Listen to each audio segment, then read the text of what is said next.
Welcome cars you gang. आज हम बात करेंगे कुछ लेटेस्ट कार न्यूज के बारे में जो कि अपनी ऑटोमोबाइल इंडस्ट्री में हुई है। जैसे निसान अपनी लीजेंडरी जीटीआर को वापस ला रही है, वो भी इलेक्ट्रिक नहीं बल्कि हाइब्रिड वर्जन में। Hyundai ने अपनी एक रगिड एसयूवी को अनवील कर दिया है जो कि स्पेशली ऑफ रोड पर्पज के लिए बनाई गई है। ऑल्सो Volkswagen भी अपनी वर्टस का फेसलिफ्ट इंडिया में लॉन्च करने वाली है एंड इनके अलावा और भी काफी सारी इंटरेस्टिंग कार न्यूज। सो बिना टाइम वेस्ट किए चलिए देखते हैं। तो सबसे पहली न्यूज है टाटा मोटर्स की तरफ से, जिसमें टाटा ने अपनी सफारी ईवी का लॉन्च कंफर्म कर दिया है और ये गाड़ी इसी साल 2026 के फेस्टिव सीजन के आसपास लॉन्च होने वाली है। आपको पता होगा टाटा ने अभी हैरियर ईवी को लॉन्च किया था जिसमें काफी तगड़ी पावर डिलीवरी मिलती है और ऑल व्हील ड्राइव सिस्टम भी टाटा ने इसमें दिया था, मतलब उनका क्वाड व्हील ड्राइव सिस्टम। सो अब टाटा अपनी सफारी का इलेक्ट्रिक वर्जन भी लॉन्च करने वाली है जो कि इस ब्रांड की सबसे पहली 3 रो ऑल इलेक्ट्रिक एसयूवी होगी जो कि डायरेक्ट ट्रेवल करेगी महिंद्रा की XEV 9S से। सफारी ईवी भी हैरियर ईवी वाले ही EV आर्किटेक्चर पर बेस्ड होगी, जिसमें आपको ऑल व्हील ड्राइव का ऑप्शन भी दिया जाएगा अपर वेरिएंट्स में और आपको 2 बैटरी पैक्स के ऑप्शन मिलेंगे, एक 65 किलोवाट आवर का और एक 75 किलोवाट आवर का। हालांकि रेंज थोड़ी ऊपर नीचे हो सकती है हैरियर ईवी के मुकाबले।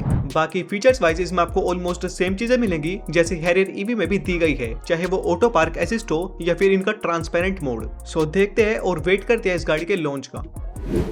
सेकंड न्यूज है मर्सिडीज की तरफ से, जिसमें मर्सिडीज ने इंडिया में अपनी 2 गाड़ियों को लॉन्च कर दिया है। पहली है Mercedes AMG A45S aero track edition जो कि लॉन्च हुई है 87 लाख रुपीज एक्स शोरूम के प्राइस में। ये मर्सिडीज की हॉट हैचबैक A45 का स्पेशल एडिशन है जिसमें आपको थोड़े बहुत चेंजेस मिलते हैं और सारे चेंजेस स्टाइलिंग एनहांसमेंट में है। यानी इंजन सेम है, एक 2 लीटर का 4 सिलेंडर जो 421 हॉर्स पावर और 500 Nm का टॉर्क निकालता है। बट स्टैंडर्ड के मुकाबले इसमें front splitter, arrow vents, rear wings, side skirts, AMG exhaust pipe और 19 इंचेस के matte black forged alloy wheels मिलते हैं जो कि इसको रेगुलर से अलग बनाते हैं। वहीं दूसरी कार की बात करें तो वो है मर्सिडीज AMG GLE कूपे का परफॉर्मेंस एडिशन जिसका प्राइस है 1.52 करोड़ रुपीज एक्स शोरूम। अब नाम में ही परफॉर्मेंस एडिशन है तो इसमें आपको एक 3 लीटर का इनलाइन 6 टर्बो इंजन मिलता है 435 हॉर्स पावर और 520 Nm टॉर्क के साथ। ऑल्सो स्टैंडर्ड के मुकाबले इसमें 22 इंच के एलॉय व्हील्स मिलते हैं रेड ब्रेक कैलिपर्स के साथ और ब्रेकिंग को इम्प्रूव करने के लिए इसमें ventilated and perforated brake disc भी मिलती है। उसके अलावा बाकी थोड़े बहुत कॉस्मेटिक चेंजेस तो इसमें ऑब्वियसली होंगे ही। नेक्स्ट न्यूज की बात करें तो चेरी और JLR ने मिलकर अपनी फ्रीलैंडर को रिवाइव कर दिया है। Yes, we got Freelander come back before GTA 6। लेकिन पहले के जैसे फ्रीलैंडर अब कोई गाड़ी का नाम नहीं होगा बल्कि खुद में ही एक ब्रांड होगा। जैसे रेंज रोवर ये डिफेंडर है जिसके अंदर और काफी सारे मॉडल्स भी आते हैं। इस फ्रीलैंडर सीरीज में जो सबसे पहली कार होगी उसका कॉन्सेप्ट कंपनी ने अनवील कर दिया है, कॉन्सेप्ट 97, बिकॉज सबसे पहली फ्रीलैंडर 1997 में ही आई थी। इसीलिए ये SUV 2026 के एंड तक लॉन्च होने वाली है जो कि फुल्ली इलेक्ट्रिक होगी एंड 4x4 कैपेबिलिटीज के साथ आएगी। इसकी बैटरी और मोटर्स की डिटेल्स तो अभी नहीं आई है लेकिन लुक्स वाइज आपको ये डिफेंडर की याद जरूर दिलाएगी। मतलब ऐसा सोचो कि डिफेंडर का इलेक्ट्रिफाइड वर्जन हो गए जिसमें आपको अराउंड 5.1 मीटर की लेंथ मिलेगी और व्हील बेस अराउंड 3 मीटर्स का जो कि अपने आप में काफी बड़ा है। बाकी कंपनी नेक्स्ट 5 इयर्स में 6 नए फ्रीलैंडर के मॉडल्स इंट्रोड्यूस करेगी जैसे रेंज रोवर सीरीज के अंडर आते हैं। अगली न्यूज है MG की, जिसमें MG वालों को फॉर्च्यूनर की ब्रांड इमेज और सेल्स देखकर थोड़ी जलन सी हो रही थी। इसीलिए कंपनी ने सोचा कि भाई कुछ न कुछ तो करना पड़ेगा और कुछ न कुछ तो सोचते सोचते MG ने लिटरली कुछ बड़ा ही कर दिया। यस, MG ने अपनी मैजेस्टर से एक ट्रेन को खिंचवा दिया, वो भी हल्की बल्कि नहीं बल्कि 406 टन की ट्रेन, वो भी 300 फीट की दूरी तक, जो कि अब ऑफिशियली गिनीज वर्ल्ड रिकॉर्ड बन गया है। और वैसे जिनको नहीं पता तो इस MG मैजेस्टर में इंस्टॉल्ड है एक 2 लीटर का ट्विन टर्बो डीजल इंजन जो 213 हॉर्स पावर और 478 Nm का टॉर्क प्रोड्यूस करता है विद 4x4। बाकी कमेंट्स में बताओ कि क्या फॉर्च्यूनर भी सेम चीज को कर पाएगी या फिर नहीं।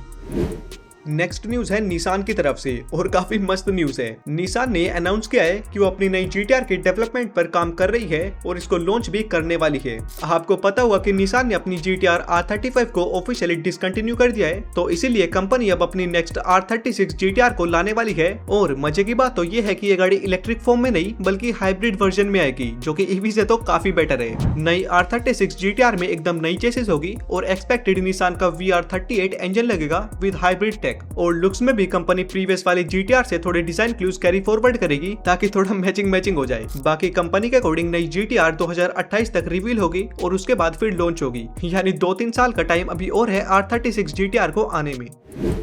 नेक्स्ट न्यूज की बात करें तो Volkswagen ने अपनी टाइगुन का फेसलिफ्ट अनवील कर दिया है, जिसमें आपको काफी सारे माइल्ड चेंजेस मिलते हैं। आपको पता होगा स्कोडा ने अभी हाल ही में अपनी कुशाक का फेसलिफ्ट लॉन्च किया था, तो उसकी बहन Volkswagen भी कहां पीछे रहने वाली है। इसीलिए टाइगुन का फेसलिफ्ट भी आ चुका है, जिसमें इंजन तो आपको सेम ही मिलेगा, एक 1 लीटर का TSI एंड एक 1.5 लीटर का TSI, लेकिन जो मेन चेंज हुआ है वो है इसके गियर बॉक्स में। यानी पहले इसके 1 लीटर TSI के साथ 6 स्पीड का ऑटोमेटिक गियर बॉक्स मिलता था, जो अब 8 स्पीड के ऑटोमेटिक से रिप्लेस हो गया है। बाकी लुक्स में आपको नया फ्रंट फेशिया मिलता है, थोड़े बहुत Volkswagen Tayron के जैसा। नए एलॉय व्हील्स मिलते हैं, पीछे कनेक्टिंग टेल लाइट्स और थोड़े बहुत माइल्ड ट्विक्स। वहीं इंटीरियर की बात करें तो बड़ी driver display, updated infotainment screen, panoramic sunroof और काफी सारे नए फीचर्स मिलते हैं। हालांकि प्राइस अभी कंपनी ने रिवील नहीं किया है, लेकिन एक्सपेक्टेड कुशाक के आसपास ही रहेगा।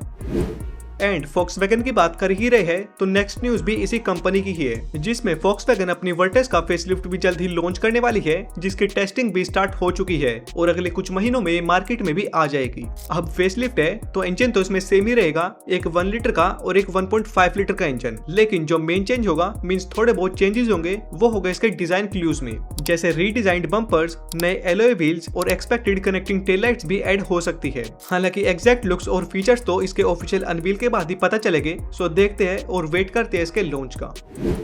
न्यूज है Hyundai की तरफ से। Hyundai ने अपनी एक रगिड एसयूवी का कॉन्सेप्ट अनवील किया है, जिसका नाम है बोल्डर एसयूवी, जो कि मेनली ऑफ-रोडिंग पर्पस के लिए बनाई है। बोल्डर एसयूवी कंपनी के बॉडी ऑन फ्रेम आर्किटेक्चर पर बनी है, जो कि ऑफ-रोडिंग के लिए ज्यादा सही रहता है। इस एसयूवी में 18 इंचेस के ऑल टेरेन टायर्स मिलेंगे, एकदम बॉक्सी डिजाइन मिलेगा जैसे फोर्ड ब्रोंको में भी आता है, जिसके साथ आपको और ऑफ-रोड फोकस्ड एसेसरीज भी मिलेगी। एंड सबसे कूल चीज तो इसका इंटीरियर है, जिसमें आपको मोस्टली इंटीरियर रोटेटरी नोब्स और बटन से लेस मिलता है, जो कि फ्यूचरिस्टिक होने के साथ साथ काफी प्रैक्टिकल भी है और काफी क्लासी भी लगता है। हालांकि पावर ट्रेन वगैरह अभी कुछ रिवील नहीं है और लॉन्च भी इसका ज्यादा यूएस मार्केट के लिए फोकस्ड है। इंडियन मार्केट का अभी कुछ कंफर्म नहीं है, सो ज्यादा खुश मत होना अभी। और हमारी आज की लास्ट न्यूज है किया की तरफ से, जिसमें नए वाली किया सेल्टोस गई थी BNCAP यानी भारत NCAP में क्रैश टेस्टिंग के लिए। और BNCAP की सभी गाड़ियों की तरह इस गाड़ी ने भी फुल 5 स्टार की सेफ्टी रेटिंग अचीव की है। मतलब पहले वाले का तो आपको पता ही होगा, लेकिन इस वाली किया सेल्टोस ने फुल 5 स्टार स्कोर किए हैं। एग्जैक्ट रेटिंग की बात करें तो एडल्ट ऑक्यूपेंट्स में 32 में से 31.70 पॉइंट्स एंड चाइल्ड ऑक्यूपेंट्स में 49 में से 45 पॉइंट्स। ओके, तो ये थी थोड़ी बहुत लेटेस्ट कार न्यूज। बाकी वीडियो पसंद आई है तो लाइक से सब्सक्राइब करना। बाय।